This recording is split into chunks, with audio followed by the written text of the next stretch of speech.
राधे कृष्णा आप सभी को। आज की वीडियो में बात करेंगे राधा अष्टमी की। राधा अष्टमी कब है, कैसे सेलिब्रेट करें अपनी प्रिय राधा जू का बर्थडे। इसी के साथ जानेंगे बांके बिहारी जी और बरसाने में कैसे मनाई जाती है राधा अष्टमी और क्या महत्व है इस व्रत का। चलिए शुरू करते हैं। सनातन धर्म में राधा अष्टमी बहुत महत्वपूर्ण मानी गई है। जन्माष्टमी का व्रत रखने वाले भक्तों को राधा अष्टमी का व्रत जरूर रखना चाहिए। इससे पूर्ण फल की प्राप्ति होती है। राधा कृष्ण की प्रेयसी और सात्विक प्रेम की अनूठी मिसाल हैं। यह प्रेम का वह स्वरूप था जिसकी मिसाल कहीं ढूंढे नहीं मिलती है।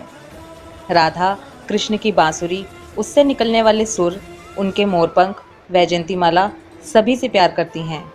इसीलिए 8 पटरानियों और 16,000 रानियों के होते हुए भी श्री कृष्ण की आराधना सिर्फ राधा के साथ ही की जाती है। हर वर्ष जन्माष्टमी के 15 दिन बाद राधा अष्टमी का पर्व मनाया जाता है। राधा अष्टमी पर श्री कृष्ण तथा राधा रानी जी की पूजा का विधान है। जैसे राधा के बिना श्याम अधूरे हैं, ठीक वैसे ही राधा अष्टमी के व्रत के बिना जन्माष्टमी का व्रत अधूरा है।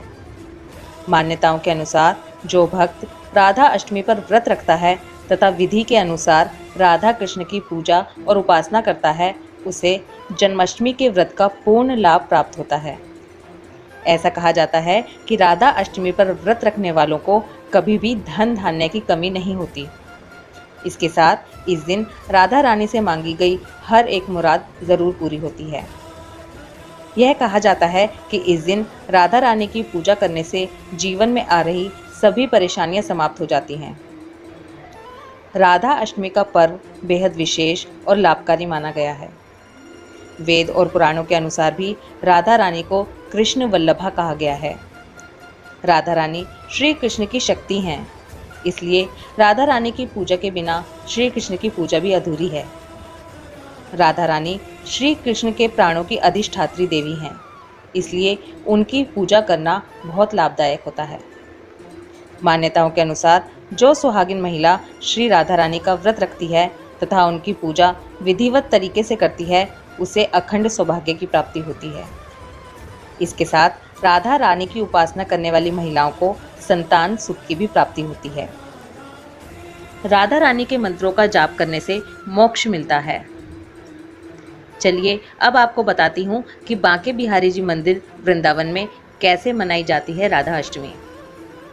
सदियों से राधा अष्टमी के अवसर पर प्रसिद्ध ठाकुर बांके बिहारी जी मंदिर में वर्ष में केवल एक ही बार रास लीला का आयोजन किया जाता है, जिसका दर्शन करना बड़े सौभाग्य की बात मानी जाती है। बड़ी संख्या में श्रद्धालु और सेवायत इस लीला का श्रद्धापूर्वक आनंद लेते हैं। राधा रानी और श्री कृष्ण के प्रेम प्रसंग दर्शाए जाते हैं। बांके बिहारी जी और राधा रानी एक दूसरे को छेड़ते हैं। जब राधा रानी कान्हा से रूठ जाती हैं तो कान्हा उन्हें मयूर नृत्य करके मनाते हैं। बहुत ही सुंदर नज़ारा होता है, लेकिन यह आधा रास होता है क्योंकि इसके बाद का आधा रास निधिवन में होता है। सबसे पहले तो आपको ये बता दूं कि जिस दिन हमारी राधा रानी सरकार का जन्मदिन होता है, उसी दिन स्वामी श्री हरिदास जी का भी जन्मोत्सव मनाया जाता है। स्वामी श्री हरिदास जी के बारे में आपको अपनी पहले की वीडियो में भी बता चुकी हूँ, जिसका लिंक मैंने डिस्क्रिप्शन में दिया है। जिन लोगों को इसके बारे में नहीं पता वो ये वीडियो ज़रूर देखें। बांके बिहारी जी में आधा रास होने के बाद शाम के समय बिहारी जी मंदिर से चाव निकाली जाती है, क्योंकि बिहारी जी स्वयं स्वामी श्री हरिदास जी को उनके जन्मदिन की बधाई देने के लिए निधिवन जाते हैं। बहुत ही धूमधाम से बैंड बाजे के साथ ये चाव निकाली जाती है। वृंदावन का नज़ारा देखने लायक होता है। लगभग रात के 12 बजे बिहारी जी निधिवन पहुंचते हैं, स्वामी हरिदास जी को खुद विश करने के लिए। और जब तक बिहारी जी वहां नहीं पहुंचते तब तक स्वामी हरिदास जी भोग नहीं लेते हैं।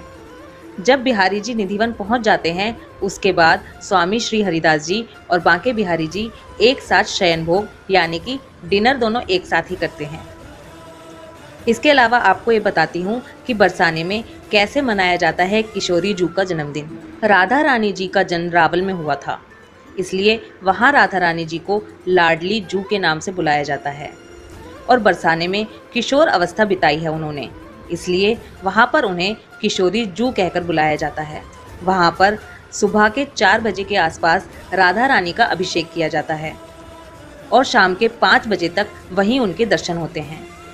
लेकिन शाम को 5 बजे उन्हें पालकी में बिठाकर मंदिर के नीचे जो स्थान है वहाँ लाया जाता है और वहाँ पालकी में ही राधा रानी सरकार के दर्शन होते हैं।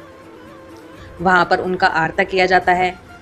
उनके आरती के बाद उन्हें वापस महल में लाया जाता है। सोच कर ही पता चल रहा है ना कि क्या नज़ारा होता होगा वृंदावन बरसाने का जब लाडली जू का जन्मदिन मनाया जाता है। अब बात करते हैं कि हम अपने घर में कैसे राधा अष्टमी मनाएं। अगर आपके पास सीबल सरकार या बाल रूप राधा रानी है तो उनका अभिषेक कीजिए, और अगर आपके पास केवल लड्डू गोपाल हैं तो उनका अभिषेक कीजिए। अभिषेक में आपको दूध, दही, शहद, घी, बूरा, इससे आपको उनका अभिषेक करना है। उसके बाद गंगा जल से स्नान कराएं, उनका सुंदर श्रृंगार करें। अगर आपके पास लड्डू गोपाल हैं या केवल श्री कृष्ण की मूर्ति है तो आप उसको राधा रानी के स्वरूप में सजाकर तैयार कीजिए। उन्हें चुटीला लगाइए, लहंगा चोली पहनाइए, इत्र लगाइए, बढ़िया बढ़िया भोग लगाइए। भोग में पीली खीर और पीली मिठाइयाँ ज़रूर रखिए।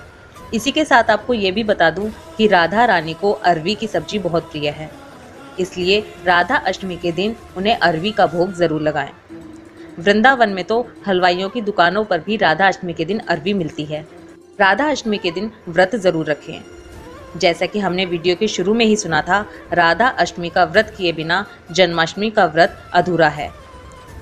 आई होप ये वीडियो सुनकर आपको भी उतना ही आनंद आया होगा जितना मुझे आपको बताने में आया है। ये जानकारी सभी लोगों तक पहुँचे, इसलिए वीडियो को ज़्यादा से ज़्यादा शेयर करें। वीडियो को लाइक करें और कमेंट करना ना भूलें। राधे कृष्णा।